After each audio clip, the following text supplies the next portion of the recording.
আজকে এই জনসাধারণের দল মত নির্বিশেষে ধর্ম বর্ণ নির্বিশেষে আজকে ইসরায়েলের যে বর্বরচিত হামলা তার প্রতিবাদে অজানা একটি মিছিলে আমরা সকল শ্রেণী পেশার মানুষ অংশগ্রহণ করেছে।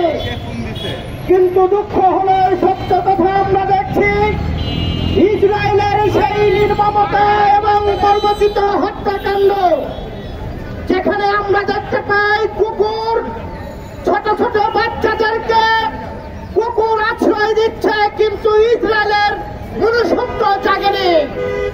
এই সারা বিশ্বের বিবেককে যখন নাড়া দিয়েছে আমরা দেখতে পাচ্ছি এই ইসরায়েলের বিবেক নাড়া দেয়নি।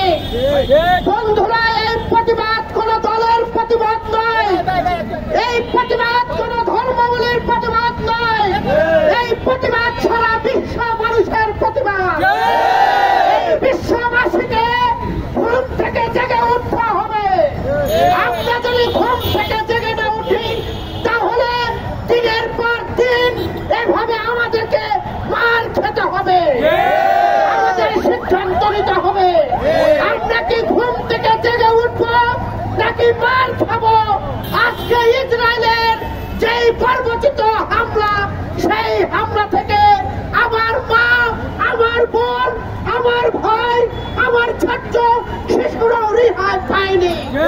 আজকে সারা বিশ্ব কাঁপছে, কিন্তু ইসরায়েল কাঁপছে না।